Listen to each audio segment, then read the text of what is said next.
Hello student, पिछले class में हम लोग ग्रेटेस्ट इंटीजर फंक्शन से रिलेटेड ट्रांसफॉर्मेशन का बात किए। आज हम लोग पढ़ेंगे फ्रैक्शनल पार्ट से रिलेटेड और उसके बाद maximum and minimum of two functions. तो पहले देखते हैं फ्रैक्शनल पार्ट, जिसमें तीन फॉर्म है। पहला फॉर्म है y is equal to fractional part of fx, और जैसा कि हम पहले से जानते हैं जितना भी फॉर्म है सारे फॉर्म का ग्राफ हम खींचते हैं y इक्वल टू fx के ग्राफ से, है कि नहीं। दूसरा, कुछ प्रॉपर्टीज अब हम जानते हैं कि फ्रैक्शनल पार्ट का रेंज हमेशा 0 से लेकर 1 के पहले तक होता है। फ्रैक्शनल पार्ट किसी का भी हो, फ्रैक्शनल पार्ट ऑफ x का रेंज हमने पढ़ा था 0 से लेकर 1 के पहले तक होता है। Fractional part of x plus i is equal to fractional part of x होता है। सो फ्रैक्शनल पार्ट के अंदर में अगर इंटीजर हो तो वो गायब हो जाता है, और ग्रेटेस्ट इंटीजर के अंदर में जब इंटीजर होता है तो वो बाहर निकल जाता है। ये दो प्रॉपर्टी को यूज करते हुए हम ग्राफ खींचेंगे। तो ये ग्राफ है अपना y is equal to fx का। y is equal to fx का ग्राफ अपने पास दिया हुआ है। ये ग्राफ हो गया y इज इक्वल टू किसका? fx का। ठीक है। अब ये भी हमने पढ़ा है कि fractional part of x equal to x होता है जब x का वैल्यू कहां से कहां तक हो, 0 से लेके 1 के पहले तक। ये कुछ प्रॉपर्टीज हमने फ्रैक्शनल पार्ट के अंदर पढ़ा है। ये हमारा origin x axis y axis है, y इक्वल टू fx का ग्राफ दिया हुआ है। तो जो पोर्शन 0 से लेके 1 के पहले तक है, ये पोर्शन मान लो 0 से लेके 1 के पहले तक है, ये पोर्शन, ये y इक्वल टू 1 लाइन हो गया।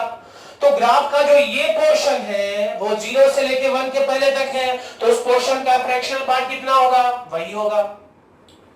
बाकी जो पोर्शन है वो भी शिफ्ट कर जाएगा, क्योंकि जब हम फ्रैक्शनल पार्ट का ग्राफ खींच रहे हैं तो किसी का भी फ्रैक्शनल पार्ट हो, फ्रैक्शनल पार्ट के अंदर कुछ भी एक्सप्रेशन हो, उसका वैल्यू हमेशा 0 से लेकर 1 के पहले तक ही होगा। यानी ऊपर वाला पार्ट नीचे शिफ्ट करेगा, नीचे वाला ऊपर। लेकिन किस प्रॉपर्टी से? तो इस प्रॉपर्टी से शिफ्ट करेगा। 1 यूनिट हम शिफ्ट कर सकते हैं, 2 यूनिट नीचे ला सकते हैं, ऊपर ले आ सकते हैं। लेकिन ऊपर लाने या नीचे लाने का जो काम होगा वो कंप्लीट यूनिट में होगा, मतलब 1 यूनिट या 2 यूनिट या 3 यूनिट। क्यों? क्योंकि fractional part of x plus i equal to fractional part of x, मतलब अंदर में अगर इंटीजर है तो उसको हटा सकते हैं। सो फ्रैक्शनल पार्ट ऑफ x को हम ये लिख सकते हैं, यानी कुछ ऐड कर सकते हैं या फिर कुछ सब्ट्रैक्ट कर सकते हैं। तो कैसे ऐड और सब्ट्रैक्ट का काम करेंगे? तो इसके लिए हम x एक्सिस के पैरेलल, इस काम को करने के लिए हम x एक्सिस के पैरेलल लाइन खींच दिए। अब ग्राफ का जो पोर्शन 0 से लेके 1 के पहले तक है, ये जो पोर्शन था ग्राफ का वो 0 से लेके 1 के पहले तक है, तो उस पोर्शन में कोई चेंज नहीं होगा। ग्राफ का वो पोर्शन जो 0 से लेके 1 के पहले तक है, उस पोर्शन में कोई चेंज नहीं होगा, है ना। बाकी का पोर्शन शिफ्ट करेगा। कितना शिफ्ट? तो सिचुएशन के हिसाब से शिफ्ट करेगा। इस तरह से शिफ्ट करेगा कि वो 0 और 1 के बीच में आ जाए। तो इसको 1 यूनिट नीचे शिफ्ट कर देंगे तो आ जाएगा, इसको 2 यूनिट नीचे शिफ्ट कर देंगे तो आ जाएगा, इसको 1 यूनिट ऊपर ले जाएंगे, 2 यूनिट ऊपर ले जाएंगे। तो एग्जैक्टली ऊपर ले जाना है, और ये एग्जैक्टली ऊपर ले जाने का काम अच्छा से हो सके इसीलिए हम वर्टिकल लाइन भी यहां से खींच देंगे। ठीक है, वर्टिकल लाइन खींच दिए। जहां जहां ग्राफ को कट किया वहां से हम वर्टिकल लाइन खींच दिए। हमने तो पहले ही कहा 0 से लेके 1 के पहले तक जो ग्राफ का पोर्शन है वो अनचेंज रहेगा भाई, और बाकी के पोर्शन को शिफ्ट कर देना, मतलब जो ऊपर है वो अब जस्ट नीचे आ जाएगा। ये कुछ इस तरह से, ये पोर्शन शिफ्ट किया यहाँ पे, ये पोर्शन इसमें फिर से शिफ्ट करके ऐसे हो जाएगा, ये यहां शिफ्ट हो गया, है कि नहीं। फिर वैसे ही ये ऊपर जाएगा तो ऐसे ऊपर शिफ्ट कर गया, ये फिर ये ऊपर जाएगा तो ऐसे ये ऊपर शिफ्ट कर गया। तो जो नीचे है एक्स एक्सिस के वो ऊपर जाएगा और जो ऊपर है वो नीचे आएगा, लेकिन कितना यूनिट? 1 यूनिट, इंटीग्रल यूनिट हमेशा 1 या 2 या 3 या 4 या 5। क्यों? क्योंकि फ्रैक्शनल पार्ट के अंदर इंटीजर है तो उसको हटा सकते हैं, और अगर नहीं है तो हम लगा सकते हैं। तो लगा ऐड करने का मतलब ऊपर ले जाना और हटाने का मतलब नीचे लाना। ठीक है, तो रूल क्या हो गया अपना, रूल का अगर बात करें तो रूल क्या हो गया, first point, draw lines parallel to X axis, draw lines parallel to X axis, X axis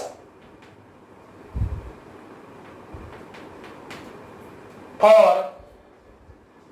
each integral values of y, each integral values of y, ठीक है। दूसरा, जहां भी वो लाइन इंटरसेक्ट किया वहां से वर्टिकल लाइन खींचेंगे, draw vertical lines, draw vertical lines through each point of intersection, each point of intersection, through each point of intersection। उसके बाद क्या करेंगे, वर्टिकल लाइन खींचने के बाद ग्राफ का वो पोर्शन जो 0 1 के बीच में वो अनचेंज रहेगा। तीसरा, keep the part of fx unchange, part of fx unchange, उस पार्ट को अनचेंज रखेंगे फॉर विच, जिसके लिए fx का वैल्यू क्या होगा, fx का वैल्यू 0 से लेके 1 के पहले तक, 0 इंक्लूडेड 1 एक्सक्लूडेड, जो 0 से लेके 1 के पहले तक है वो अनचेंज रहेगा। और फोर्थ पॉइंट क्या हो गया अपना, तो बाकी के पोर्शन को शिफ्ट कर देंगे, किसके किसके बीच में, 0 और 1 के बीच में। सो शिफ्ट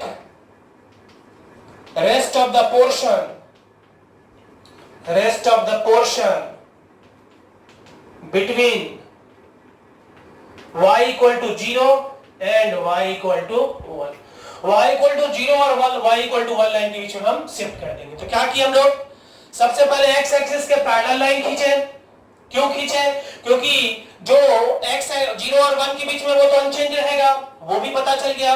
दूसरा कि को कितना दूर में, मतलब चूंकि 1 यूनिट का हमको शिफ्ट करना है, तो कि 1 यूनिट में कितना पोर्शन है ग्राफ का, ये जानने के लिए हमने x एक्सिस के पैरेलल लाइन खींचा, ये 1 का, ये 2 का, 3 का, -1 -2, और जहां जहां ग्राफ को कट किया वहां से हमने वर्टिकल लाइन खींचा।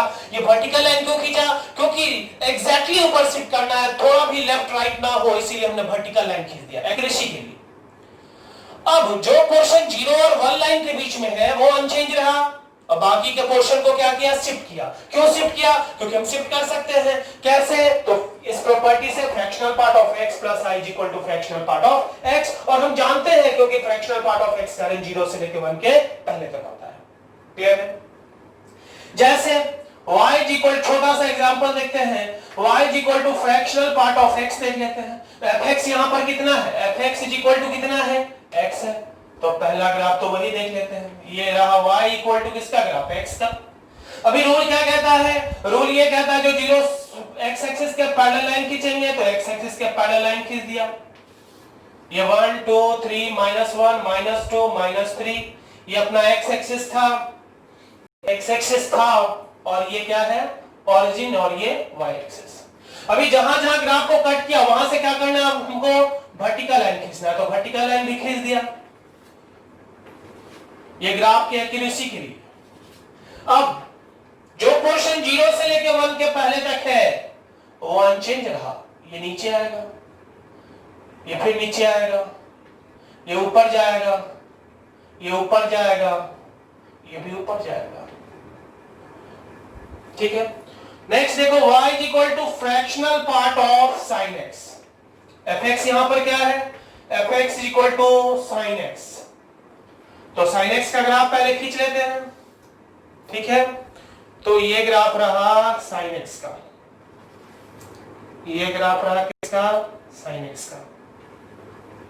ठीक है, x एक्सिस के पैरेलल ऑलरेडी लाइन खींचा हुआ है। अब जहां जहां ग्राफ कट कर रहा है वहां से वर्टिकल लाइन खींच लिए।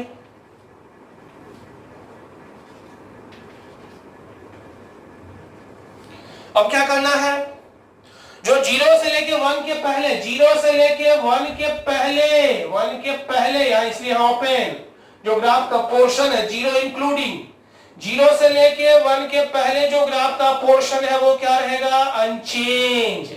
तो और बाकी को शिफ्ट करना है, शिफ्ट करना है तो इसको 1 यूनिट नीचे लाएंगे तो 1 पॉइंट यहां पे आ जाएगा, इसको भी नीचे लाएंगे तो 1 पॉइंट आ जाएगा। ये पूरा ऊपर शिफ्ट करेगा तो शिफ्ट करेगा कितना यूनिट से? 1 यूनिट से। तो ये यहां आएगा, ये ऊपर जाएगा 1 यूनिट ऐसे, और ये पूरा शिफ्ट करके ग्राफ हो गया ये। फिर ऐसे ये वाला पॉइंट यहां पे जाएगा, ये ऊपर जाएगा और इसको शिफ्ट करना है। तो ये जो भी रेड कलर में, पिंक कलर में जो ग्राफ है हमारा, वही है y equal to fractional part of sin x का। तो किसी का भी फ्रैक्शनल पार्ट के लिए क्या करना है? पहले फंक्शन का ग्राफ, फिर क्या करेंगे? x एक्सिस के पैरेलल लाइन खींच देंगे, जहां जहां ग्राफ को कट करेगा वहां से वर्टिकल लाइन खींचेंगे। ग्राफ का वो पोर्शन जो 0 से लेके 1 के पहले रहेगा वो अनचेंज रहेगा, बाकी को शिफ्ट करना है, लेकिन इंटीग्रल यूनिट में जो ऊपर है उसको नीचे शिफ्ट करना है, एग्जैक्टली नीचे, और जो नीचे है उसको ऊपर ले जाना है। क्लियर है? उतारो।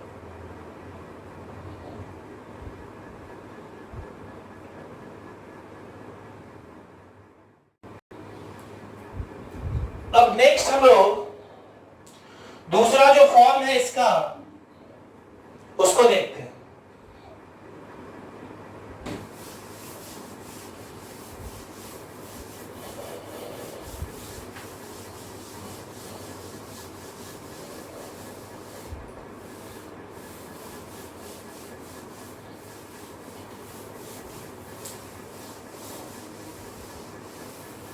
दूसरा फॉर्म क्या है?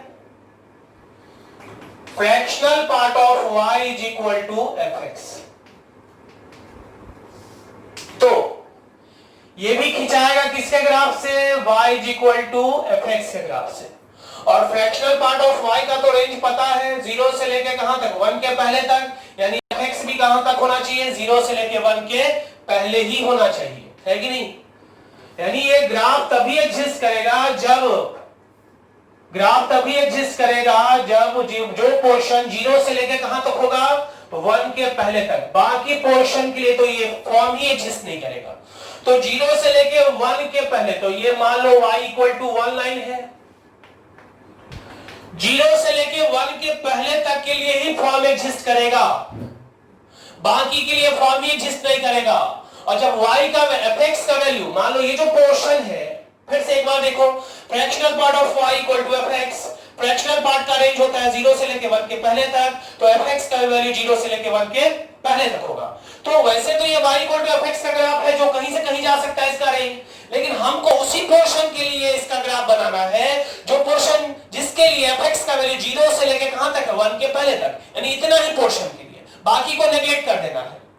अब जब fx का वैल्यू 0 से लेके 1 के पहले है तो y का वैल्यू क्या होगा? 0 से लेके 1 के पहले।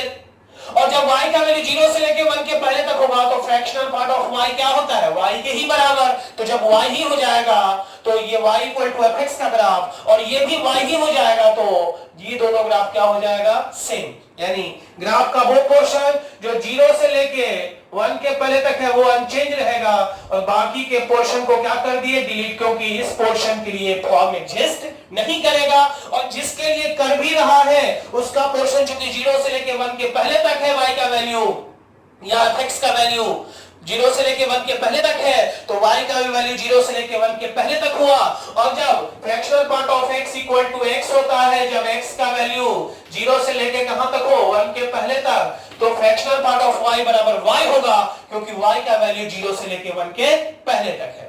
तो अगर रूल का बात करें तो रूल इसका क्या हो गया? रूल इसका क्या हुआ? रूल ये हुआ कि ग्राफ का वो portion, keep the part of fx unchange, keep the part of fx unchanged for which fx belongs to 0 से लेके 1 के पहले तक। 0 से लेके 1 के पहले तक जो पोर्शन है वो अनचेंज रहेगा, और दूसरा बाकी के पोर्शन को क्या करना है? डिलीट करना है। So delete the rest of the portion, delete the rest of the portion, बाकी के पोर्शन को क्या करना है? डिलीट कर देना है। सो 0 से लेके 1 के पहले तक जो ग्राफ का पोर्शन है वो अनचेंज रहेगा, और बाकी को डिलीट कर देना है। जैसे एग्जांपल में पहला देखते हैं, fractional part of y is equal to x। तो fx यहां पर क्या है? x एक्सिस के पैरेलल लाइन भी खींच लिए, y इक्वल टू 1 का, है कि नहीं? अभी क्या है? जो 0 से लेके 1 के पहले तक पोर्शन है वो क्या रहेगा, अनचेंज, बाकी क्या हो गया, डिलीट। दूसरा ग्राफ देखो, fractional part of y is equal to mod x का, तो पहले ग्राफ किसका खींचेंगे, y equal to mod x का, और ये है y इक्वल टू कितना 1, जो 0 से लेके 1 के पहले तक ग्राफ का पोर्शन है, जो 0 से लेके 1 के पहले तक, 1 के पहले तक ग्राफ का पोर्शन है वो क्या रहेगा, अनचेंज, बाकी क्या हो जाएगा, डिलीट। और तीसरा देखते हैं, fractional part of y is equal to sine x, तो यहां पर fx क्या है, साइन x, क्या है fx, साइन x, तो साइन x का पहले ग्राफ बना लो, ये रहा साइन x का ग्राफ। अब क्या करना है, जो 0 से लेके 1 के पहले, 0 से लेके, 0 इंक्लूडेड है भाई, 0 से लेके 1 के पहले, 1 पर एक्सक्लूडेड, 0 से लेके 1 के पहले जो ग्राफ का पोर्शन है वो अनचेंज रहा, यहां 0 है तो ये पॉइंट भर के लिए इंक्लूडेड होगा। और फिलहाल हमने -2π से 2π बनाया, तो इस पॉइंट को नहीं छोड़ना है। क्यों नहीं छोड़ना है, क्योंकि ये पॉइंट 0 से, इसका वैल्यू यहां पर कितना है, 0, और हमने कहा कि 0 से लेके 1 के पहले तक जो ग्राफ का पोर्शन है वो अनचेंज रहेगा। तो ऐसा नहीं कि यही तक छोड़ दिया कि ये भाई 0-1 के बीच में है ही नहीं, ये पॉइंट है 0-1 के बीच में, इसलिए उस पॉइंट को हमें इंक्लूड करना होगा। क्लियर है, आया समझ में, कोई दिक्कत है?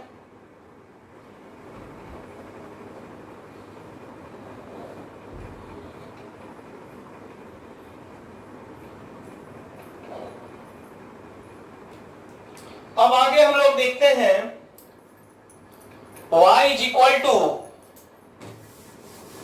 Function of fractional part of x।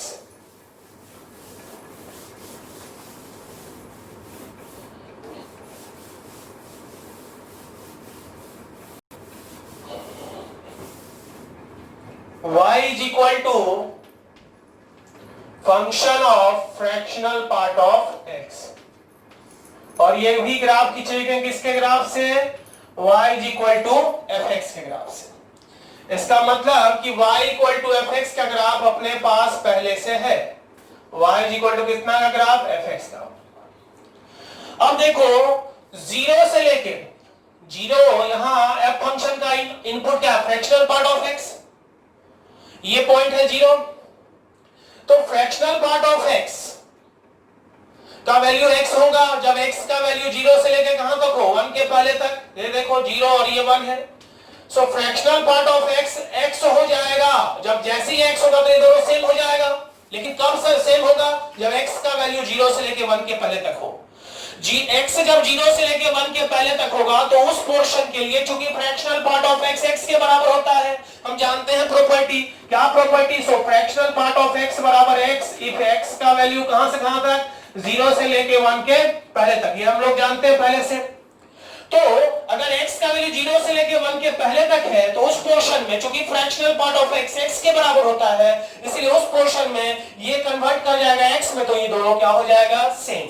यानी जो ग्राफ fx में है वही ग्राफ इसमें भी होगा, यानी 0 से लेके 1 के पहले तक जो ग्राफ का पोर्शन है, इनपुट 0 से लेके 1 के पहले तक वो अनचेंज रहेगा। क्लियर है? अब क्या है कि भाई चूंकि यहां f फंक्शन का जो इनपुट है वो है फ्रैक्शनल पार्ट ऑफ x, और सबको पता है नेक्स्ट प्रॉपर्टी जिसका बात हम लोग यूज करेंगे वो ये कि fractional part of x is a periodic function, सबको पता होगा, पढ़ा होगा सब, periodic function with period 1, with period कितना, पीरियड 1, पीरियड कितना होता है इसका, 1 होता है कि नहीं। फ्रैक्शनल पार्ट ऑफ x जो कि पीरियोडिक फंक्शन है जिसका पीरियड 1 होता है, इसका मतलब ये इसका वैल्यू, इसका मतलब f फंक्शन का जो इनपुट है उसका वैल्यू हर एक 1 यूनिट के बाद क्या करेगा, रिपीट करेगा, और जब इनपुट रिपीट करेगा तो आउटपुट भी क्या होगा, रिपीट करेगा।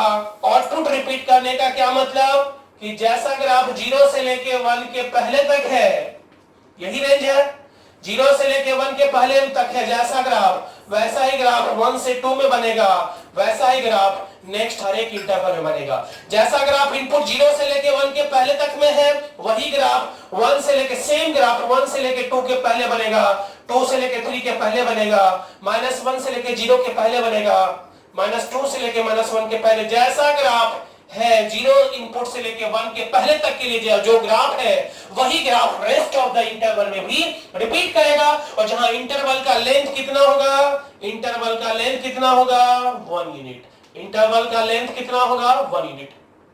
आया समझ में?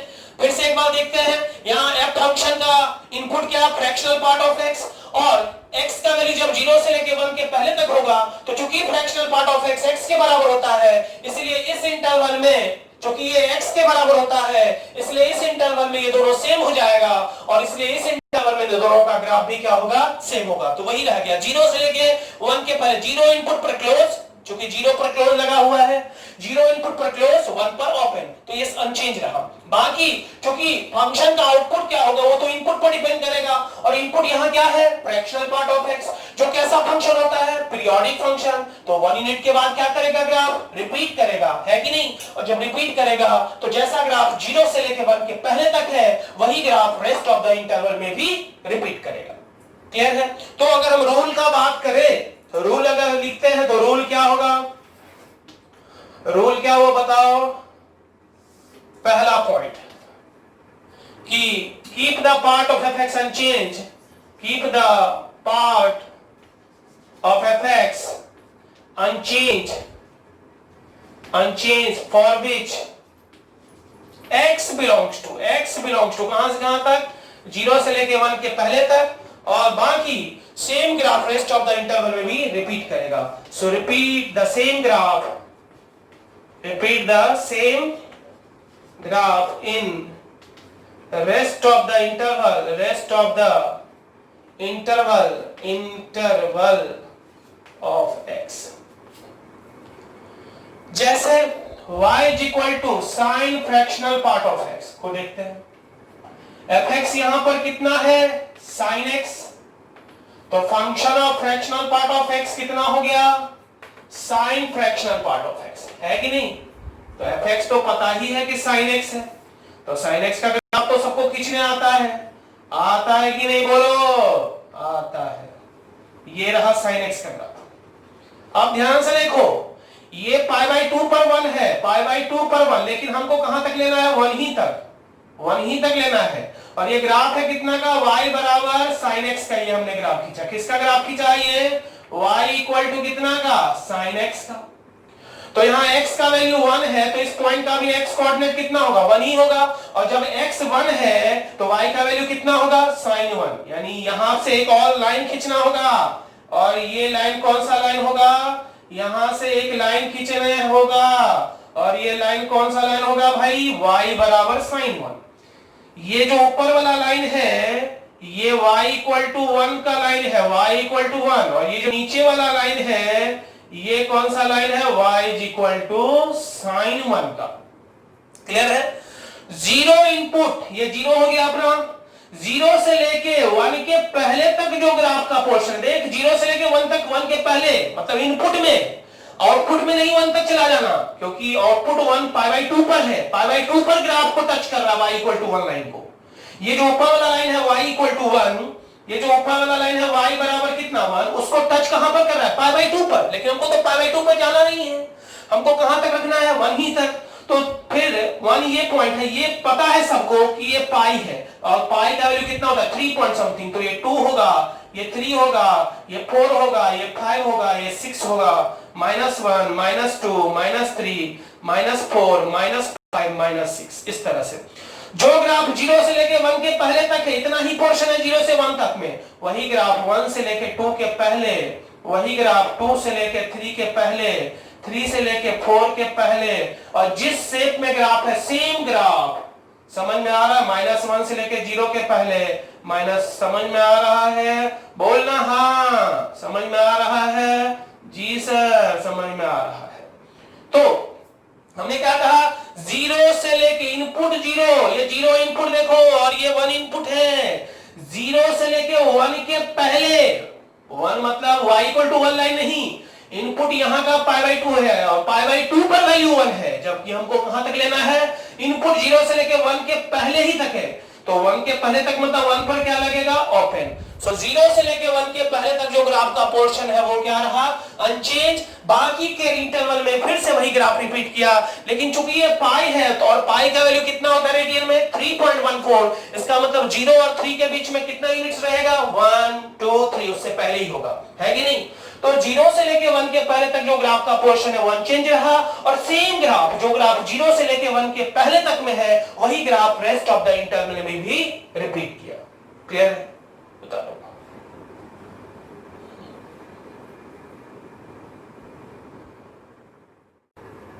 नेक्स्ट जो हम लोग को आज पढ़ना है वो है मैक्सिमम और मिनिमम का। बहुत सारा ग्राफ हम लोग पढ़ चुके हैं, y equal to F X plus C, y equal to F X minus C, function of x minus C, function of x plus C, minus F X, F of minus X, mod F X, F of mod X, mod y equal to F X, greatest integer of F X, function of greatest integer of x, greatest integer of y equal to F X, fractional part of F X, function of fractional part of x and fractional part of y is equal to F X. Next जो हमें आज दो पढ़ना है, दोनों एक साथ ही पढ़ते हैं। y is equal to maximum of fx and gx, fx and gx, and y is equal to minimum of fx and gx, fx, gx। यहाँ पे दो ग्राफ है, मैक्सिमम लेना है। दो ग्राफ है, एक तो y बराबर fx है, ये रहा y बराबर किसका, fx का, और एक और ग्राफ है y बराबर gx का, ये y बराबर कितना का है, gx का। और ये दोनों मान लो इंटरसेक्ट कर रहा है इस पॉइंट पर, किस पॉइंट पर, x is equal to a पर। ये बहुत इंपॉर्टेंट पॉइंट है जिसका काम नंबर ऑफ सॉल्यूशन निकालने में होता है। x एक्सिस ये क्या है, y एक्सिस, है कि नहीं।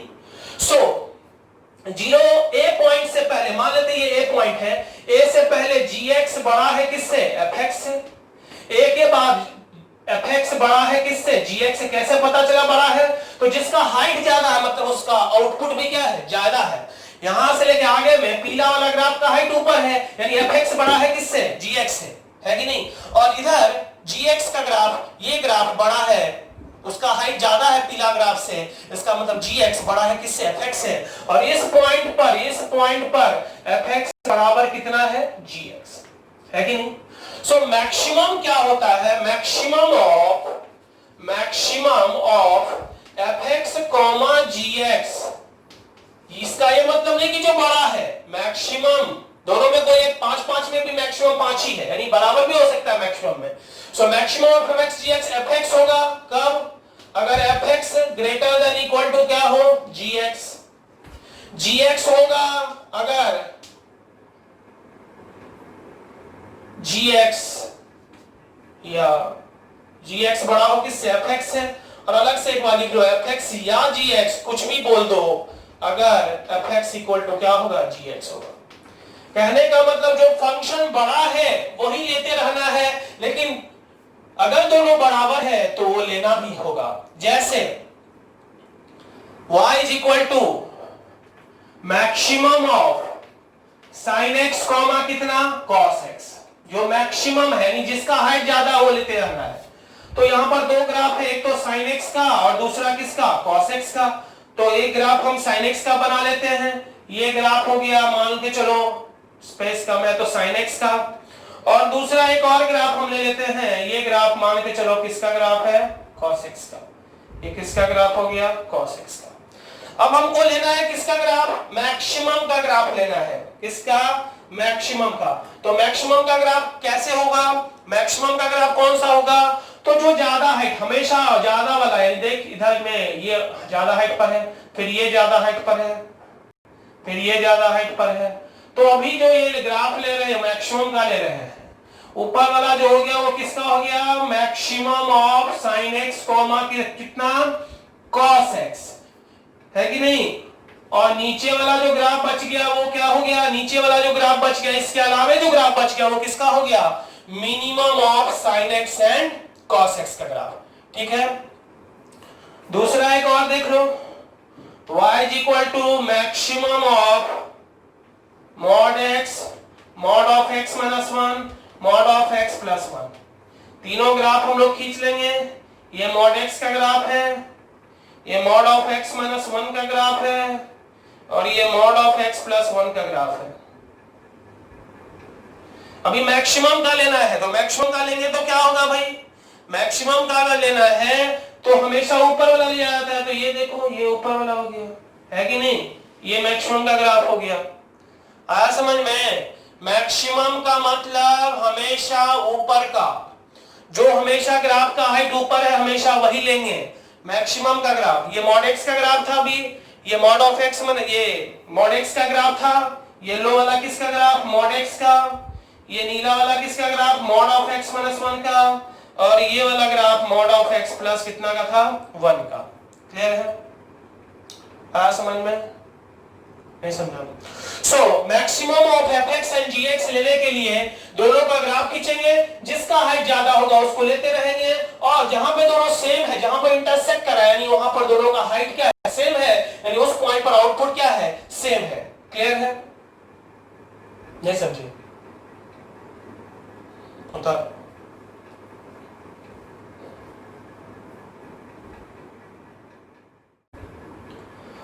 और इसका बहुत ही इंपॉर्टेंट एप्लीकेशन जो है वो 2 मिनट का है, हम लोग इस पे भी बात कर लेते हैं आज।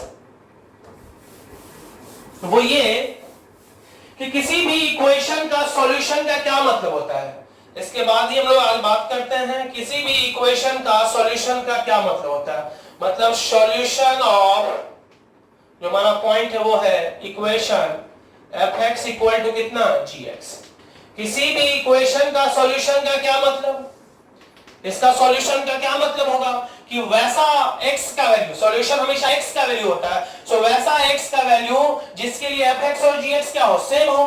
तो जिसके लिए fx gx सेम हो, मतलब fx gx सेम हो, इसका ये मतलब हुआ कि वैसा पॉइंट जहां पर fx और gx सेम है, मतलब वैसा पॉइंट जहां पर दोनों के ग्राफ का हाइट क्या है, सेम है, मतलब वैसा पॉइंट जहां पर दोनों एक दूसरे को क्या कर रहा है, इंटरसेक्ट कर रहा है। वैसा x जहां पर दोनों का हाइट सेम हो, वैसा एक ही x जहां पर दोनों का हाइट सेम हो, मतलब वैसा पॉइंट जिस पॉइंट पर दोनों ग्राफ एक दूसरे को इंटरसेक्ट कर रहा हो। किसका किसका, y इक्वल टू fx का and y equal to gx का। सो इस इक्वेशन का सॉल्यूशन क्या होगा, तो वो पॉइंट जहां पर y इक्वल टू fx और y इक्वल टू gx का ग्राफ इंटरसेक्ट करेगा वही हमारा सॉल्यूशन होगा।